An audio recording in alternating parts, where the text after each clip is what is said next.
একটা শব্দ আছে, পরিস্থিতি। অনেক মানুষের মুখে আমরা এই শব্দ শুনি। জীবনে যখন অসফল হই, দুঃখ আসে, সংকট আসে, কোনো বিপদ ঘনিয়ে আসে, তখন সমস্ত দোষ আমরা পরিস্থিতির ওপর চাপিয়ে দিই। আর দেখতে গেলে কোথাও না কোথাও ঠিকই করি। এই পরিস্থিতি প্রত্যেক দিনের মতো পাল্টাতে থাকে, কিন্তু এই দিন, এই রাত, এমন কেউ আছেন যিনি এর ওপরেও নিয়ন্ত্রণ সাধন করেন, আর তিনি হলেন সূর্য। ঠিক সেই রকমই আমাদের জীবনেও সূর্য হলো এই মন। যদি এই মনের উপর আমরা নিয়ন্ত্রণ করতে পারি, তাহলে আমরা জীবনকেও নিয়ন্ত্রণ করতে পারবো। প্রথমে এই মনের রাজা হয়ে উঠতে হবে। তাই মনে রাখবেন, যদি মন দুর্বল হয়, তাহলে পরিস্থিতি আমাদের সমস্যা বলে মনে হবে। এই মন যদি স্থির হয়, পরিস্থিতি প্রতিস্পর্ধা বলে মনে হবে। আর এই মন যদি শক্তিশালী হয়ে ওঠে, তাহলে যে কোনো পরিস্থিতি আপনার কাছে একটা সুযোগ মাত্র। এমন এক সুযোগ যাতে অগ্রসর হয়ে আপনি মহান হয়ে উঠতে পারেন। এই মনের শক্তির বৃদ্ধি ঘটান, মহান হয়ে উঠুন, আর আমার সাথে ভালোবেসে বলুন, রাধা রাধা। খুব সুন্দর একটা কাহিনী আছে। একবার এক ব্যক্তি নিজের অসফলতার জন্য ত্রস্ত হয়ে সময় দেবতার তপস্যা করতে বসলেন। উনি তপস্যা করলেন এবং সময় দেবতা প্রসন্ন হলেন। মানুষের রূপ ধারণ করে ওনার সামনে প্রকট হলেন। এবার সেই ব্যক্তি ওনাকে জিজ্ঞেস করলেন যে কি এমন আছে যার জন্য আপনি বারবার জয়ী হন আর আমি চিরকাল পরাজিত হয়ে থাকি? কেন এত পরিশ্রম করা সত্ত্বেও আমি সাফল্য লাভ করতে পারি না?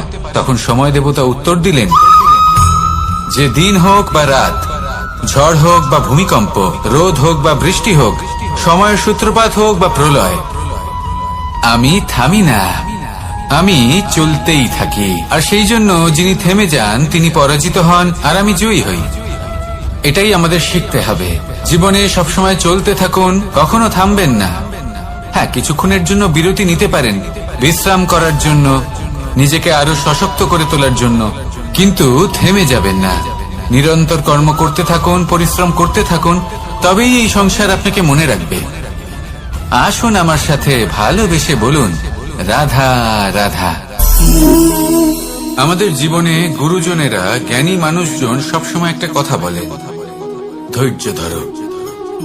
শুধুমাত্র দুটো শব্দ, কিন্তু কতটা বিশাল সেটা বোঝার চেষ্টা করুন। ছোট একটা অস্ত্র হাতে নিন এবং একটা বিশাল পর্বতে নিরন্তর প্রহার করতে থাকুন। ধৈর্য ধরে সেই কাজ করতে থাকুন। এমন একদিন আসবে, এই বিশাল পর্বতে আপনি একটা পথ তৈরি করবেন। কোন ধনুর্ধর যখন নিজের বিদ্যা অর্জন করেন, তখন তাকেও ধৈর্য ধরতে হয়, তার নিজেকে সময় দিতে হয়, তবেই সে ধনুর্বিদ্যা শিখতে পারে। সেইভাবে আমাদের জীবনেও ধৈর্য ধরার খুব প্রয়োজন। পরিবারে ধৈর্য রাখতে পারলে তাহলে আস্তে আস্তে দেখবেন প্রেম বৃদ্ধি পাচ্ছে। সমাজে যদি ধৈর্য রাখতে পারেন, তাহলে আস্তে আস্তে এই সমাজ আপনাকে সম্মান করবে।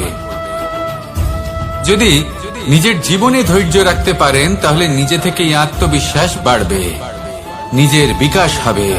জীবনে সবই সম্ভব যদি ধৈর্য রাখতে পারেন। হয়তো আস্তে আস্তে হবে, কিন্তু হবে অবশ্যই। শুধু ধৈর্য রাখুন, কারণ ধৈর্যই সব থেকে বড় পুঁজি।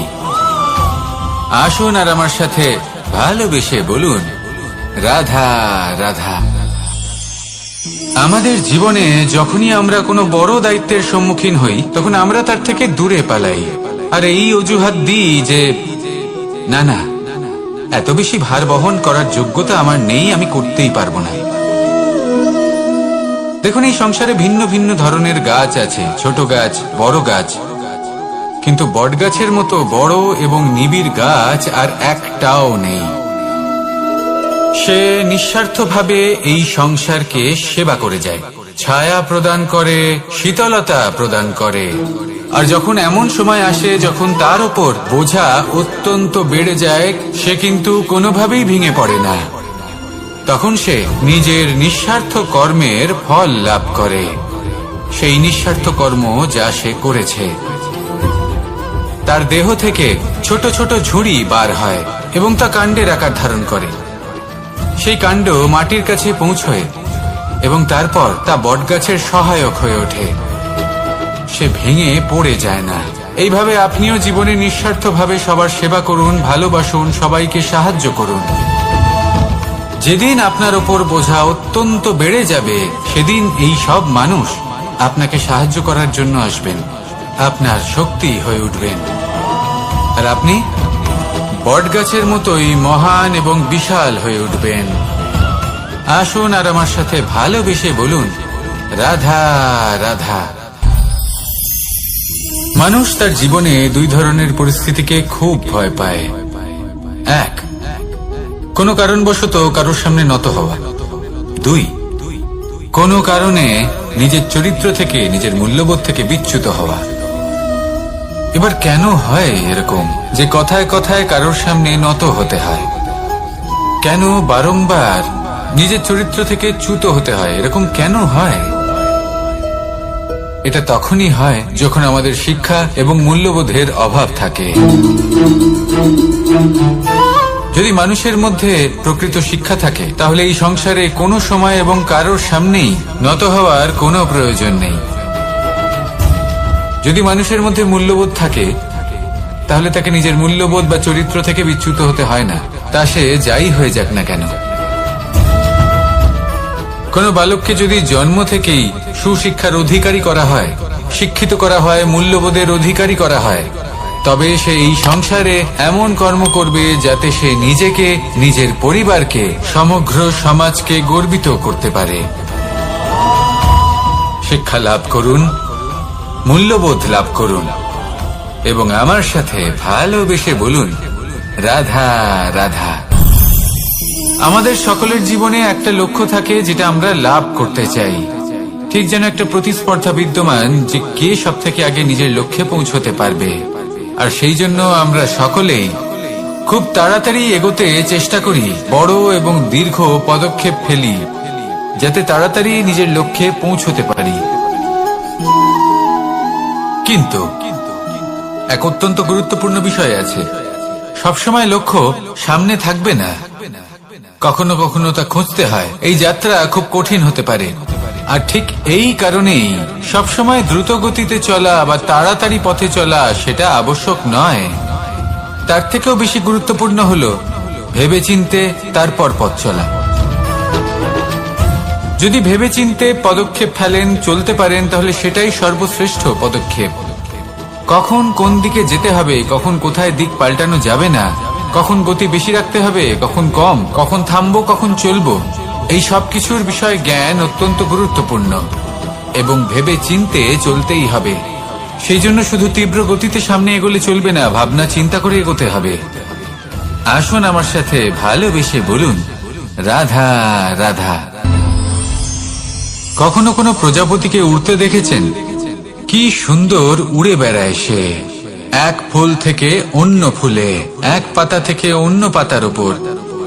কিন্তু সে কিভাবে উড়তে শেখে কখনো ভেবেছেন? জন্ম থেকেই কিন্তু প্রজাপতির ডানা থাকে না, ও কিন্তু ছোট্ট একটা ডিমের আকারে জন্ম লাভ করে। তারপর সেই ডিমটি ভেঙে একটি কীট বাইরে আসে। আস্তে আস্তে সে বড় হয়, ওর শক্তি বৃদ্ধি পায়। তারপর সে সেই কীট দশা ত্যাগ করে নিজের ডানাগুলি মেলে। এই প্রক্রিয়া তার কাছে সরল নয়, অত্যন্ত যন্ত্রণাদায়ক প্রক্রিয়া, কিন্তু সে সেই যন্ত্রণা মেনে নেয়। আর তারপর আস্তে আস্তে সে উড়তে শেখে। শুধুমাত্র আকাশে উড়ে বেড়ায় তা নয়, আমাদের মনের মাঝে উড়ে বেড়ায়। এবার এই ডিম থেকে প্রজাপতি হয়ে ওঠার যে যাত্রা, এটা যতটা কঠিন, ততটাই কঠিন হয় এই সংসারে শ্রেষ্ঠ কর্ম করা, ততটাই কঠিন হয় এই সংসারে মহান হয়ে ওঠা। সেই জন্য প্রয়োজনীয় প্রচেষ্টা এবং সময়। নিরন্তর প্রচেষ্টা করতে থাকুন, পর্যাপ্ত সময় নিন এবং আপনি নিজেকে এই আকাশে উড়ন্ত অবস্থায় পাবেন। আসুন আমার সাথে ভালোবেসে বলুন, রাধা রাধা। পায়েস হলো আমার বিশেষ প্রিয়। এর মধুর স্বাদ মনকে প্রফুল্ল করে তোলে। ছোটবেলায় মা আমার জন্য পায়েস বানাতেন এবং আমাকে বলতেন, যে গরম থাকতে থাকতে খেয়ে নে কানাই, ঠান্ডা হয়ে গেলে ভালো লাগবে না। কিন্তু আমিও দুষ্টু ছিলাম, ঠান্ডা হওয়া পর্যন্ত অপেক্ষা করতাম, আর ঠান্ডা হয়ে যাওয়ার পরে মার কাছে যেতাম আর ওনাকে বলতাম যে মা, পায়েস তো ঠান্ডা হয়ে গেছে, এটা গরম করে দিন। তখন মা হাসতেন আর বলতেন যে পায়েস না হয় আমি আবার গরম করে দেব কানাই, কিন্তু এর মধুর স্বাদ, সেই মিষ্টত্ব, সেই সুবাস